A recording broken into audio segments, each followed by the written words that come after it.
weltare ɓiɓɓe fulɓe andu diine maɗa fedde heblo sukaɓe afrique takkusana yoni to jowol kayɗi sincu bumak jiingue tulel silla gori ko on takkusana yoni ha to wocci e wondude bagodine ene jeeya e gardidi kabaruuji men to leydi mauritanie ma en kala ko fati tournement mo gorgol to leydi italie allemagne ko ceerno boyi so to leydi angleterre portugal europa league ko ceerno gueladio so musidɓe tedduɓe woto goɗɗe joni joni jañoɗen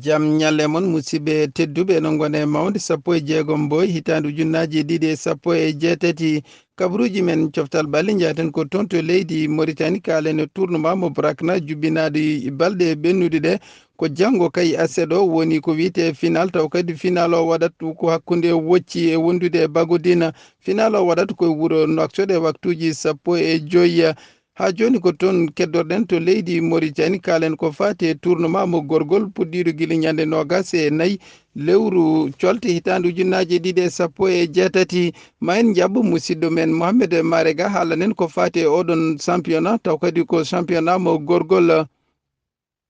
Assalaamu alaykum wa rahmatullahi wa barakatuhu. Ko fati e tournoi de football e dendagal diwanuji gonɗi e gorgol ko hikka wonat 9e édition, donc hikka woni 9e édition. Hikka noon participer e tournoi o ko 16 diwanuji ɗin keewi kono ko 16 tan gadiri addude tan ɗumɗoji maɓɓe caution ngaji maɓɓe tan participate e tournoi he. Ewa participer noon hikka ko jowol liman sport de kaydi Sinthiou Boumaka Jingue Tulel Silla Gori Racine de Kaydi Sinthiane Padalal Likseyba Magama Sangelo Bali Wali Jamtan Tokkomaji Fimbo Talhaya fecca noon e puluji 4 groupaji 4. Poul A wonton ko jowol liman de Kaydi Sinthiou Boumaka e Jingue. Poul A wonton ko jowol liman de Kaydi Sinthiou Boumaka e Jingue. Poul B wonton ko Tulel Talhaya Tokkomaji e Fimbo. Poul C wonton ko Silla Gori Racine de Kaydi e Sinthiane Padalal. Poul D wonton ko Magama Sangelo Bali Likseyba e Wali Jamtan. Donc hikka coup d'envoi o hokka ko le 24 février ɓennuɗo o nden tournoi o fuɗɗi fottuno ko jowol e liman sport de Kaydi. Jowol noon fi liman sport de Kaydi 3 buts à 1 tati e goto. Le 10 mars o Sinthiou Boumaka fotte Jingue. Sinthiou Boumaka fi Jingue bituji tati e haydara. Ewa le 10 o le même jour ko 2 match juwi Tulel kadi fottino e Ɗalhaya. Tulel fi Ɗalhaya bituji ɗiɗi e goto. Le 11 o Silla fottima e Racine de Kaydi. Kaydi adi ko 2 équipes ene waɗi liman sport de Kaydi ene waɗi Racine de Kaydi. Donc le 11 o fotti ko Silla e Racine de Kaydi. Racine de Kaydi fiɓe goto e ndiga. Le 17 o noon inchallah garoɗo o samedi garoɗo o baba jango inchallah ene waɗi matchuji ɗiɗi. Premier match o ko Magama fottati e Sangelo Bali. Magama e Sangelo Bali. Deuxième match o noon ko Likseyba gorgol e fotte Wali Jamtan. Likseyba gorgol e Wali Jamtan. Ewa dimanche subaka noon ene waɗi match o ko Gori Zourati e Sinthiane Padalal. Dimanche subaka ene waɗi match fottata ko Gori e Sinthiane Padalal hedde 9h du matin. Kikiiɗe noon même jour o e nder on jour même jour le 18 Kikiiɗe ne waɗi match ɗiɗi goɗɗi. Jingue ne joua contre jowol e liman sport de Kaydi ne joua contre Sinthiou Boumaka. Donc mi refta hen samedi garoɗo o ɓawa janggo inchallah ene waɗi matchuji ɗiɗi. Magama ne joua contre Sangelo Bali. Deuxième heure Likseyba ne joua contre Wali Jamtan. Janggo muɗum wonata dimanche ene waɗi 3 match subaka Gori na zuwa contre Sinchan Padaral. Kikiiɗe noon premier match ko Jingue contre Jowol, deuxième match ko Liman Sport de Kaydi contre Sinthiou Gumaka. Eyo on jarama. Seydi Marega so gummima toon to leydi Mauritanie ma en jaɓan dewlaji denduɗe Europe ko fati Ligue des Champions taw kadi ko 8e final AS Rome ko kañum jabbino Domenech ko AS Rome kay heeɓi folde Domenech loggel gotel e ndiga Manchester United ko kañum jabbino Séville FC ko Séville FC fooli Manchester United loggi ɗiɗi e gotel. Bayern Munich ko kañum yilloyno Besiktas ko Bayern Dominique fiiɓe kay loggi tati e gotel. FC Barcelone ko kañum jabbino Chelsea ko FC Barcelone heeɓi folde Chelsea loggi tati e ndiga. Ko fati e championnat mo dowlaji France jubbinteɗi Kikiiɗe hannde o yantude aset e alet. Kikiiɗe hannde o ko Monaco ko kañum tigui jabboto Lille. Janggo aset ko oɗo équipe biyeteɗo Bordeaux kañum jabboto Rennes. Toulouse jabbo Strasbourg.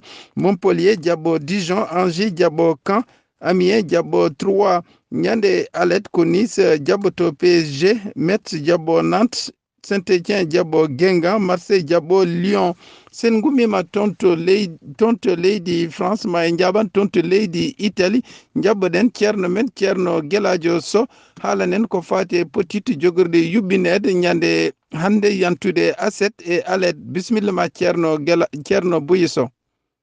Allah jaramo a jaramo Saydou Ba, jam ñalle maɗa, jam ñalle mon weltare ɓiɓɓe fulɓe andu diine ma fedde heblo sukaɓe Afrique.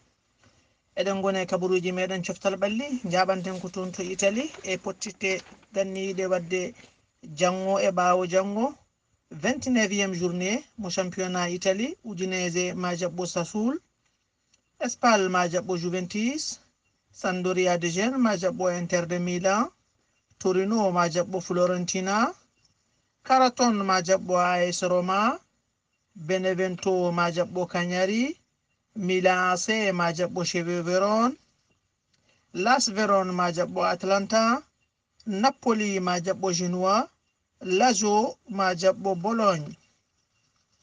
E gardini duggol ngol ko Juventus heedi yeeso ha joni ene joɓi toɓɓe 74 hono 74 point.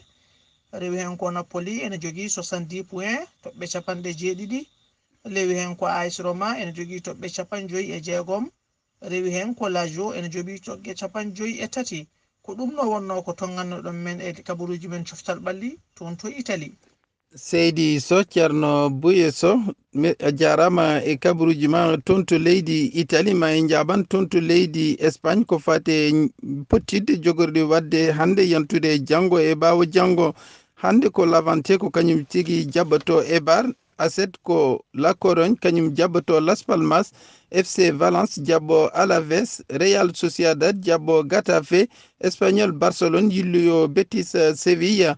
Ñande alet ko CD Leganés ko kañum tigui jabbato FC Séville. FC Barcelone jabbo Atlético Bilbao. Villarreal jabbo Atlético Madrid. Celta Vigo jabbo Malaga. Real Madrid jabbo FC Gérone. Sen gummima toon to leydi Espagne ma en jaɓan toon to leydi Allemagne jabboɗen ceerno Bouyi Sow. Ceerno Bouyi Sow bisimilla.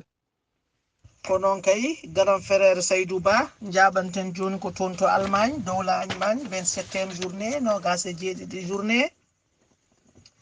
Fribourg ma jaɓɓo Stuttgart, Augsbourg ma jaɓɓo Werder de Brême, Francfort ma jaɓɓo Mainz, Borussia Mönchengladbach ma jaɓɓo Hoffenheim, Hamburg ma jaɓɓo Hertha Berlin, Wolfsburg ma jaɓɓo Schalke 04, Dortmund ma jaɓɓo Hanovre, Cologne ma jaɓɓo Leverkusen, Leipzig ma jaɓɓo Bayern Dominique. Ɗum noon ko janggo e faɓi janggo so Allah haaji. E gardini duggol ngol ko Bayern ardi ha joni ene jogui toɓɓe 66 point. Rewi hen ko Schalke 04 nde jogui toɓɓe 56. Rewi hen ko Dortmund ene jogui toɓɓe 55. ko ɗum no wonno ko to ganduɗen men kabaruji meɗen coftal ɓalli a wulanten. Seydi Sow ceerno Gueladio Sow sen gumima toon to leydi Allemagne ma en jaa toon to leyɗele Europe kalen ko fate Europa League jabboɗen ceerno Gueladio Sow. Ceerno Gueladio Sow bisimilla. Allah jarama ceerno Saydou Abouba caggal calminari en jettor puɗɗortoɗen tigui ko 8e de final Europa League ñande 15 Mboye Locomotive Moscow ko kañum tigui jabbino Atlético Madrid ko Atlético Madrid fiɓe tigui e dingral mabɓe loggi 5-1 Atlético Bilbao ko kañum tigui jabbino Marseille ko Marseille fiɓe tigui e dingral mabɓe loggi 2-1 Victoria Plamense ko kañum tigui jabbino Sporting Lisbonne ko Victoria Plamense fiɓe tigui loggi 2-1 Zenit ko kañum tigui jabbino Leipzig ɓe mbaddi ko ɗekki 1-1 Dynamo de Kiev ko kañum tigui jabbino Lazio de Rome ko Lazio fiɓe e dingral mabɓe loggi 2-1 Arsenal ko kañum tigui jabbino Milan AC ko Arsenal fooɗi tigui loggi 3-1 Lyon ko kañum tigui jabbino CSKA Moscou ko CSKA Moscou fiɓe tigui e dingral mabɓe loggi 3-2 Salzburg ko kañum tigui waddi e Borussia Dortmund ɗekki ndiga seydi so ceerno guelajo so caggal ɗum mo en kal ko fate tirage au sort mo 8e de final mo Europa League Leipzig ko kañum kay fottite e Marseille Arsenal fottite CSKA Moscou Atlético Madrid fottite Sporting Portugal Lazio fottite Salzburg sen gayni ko fate oɗo tirage au sort ma en jaa toon to championnat anglais jabbuɗen ceerno guelajo so bisimilla.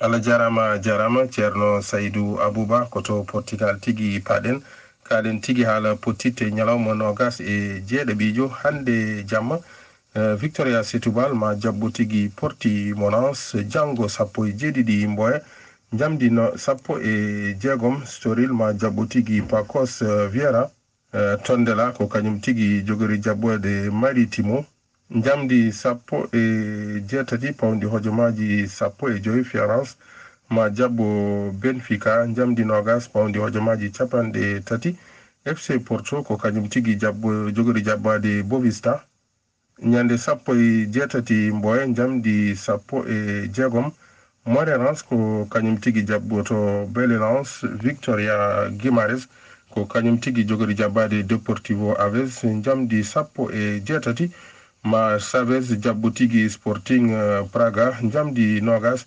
Sporting Lisbon ko kañum tigui jogori jabbade Rio Aves seydi so sen gomima toon to leydi Portugal ma en jaɓan toon to leydi Allemagne ko toon to leydi Angleterre ko fate championnat mo dowla Angleterre bisimilla ma seydi so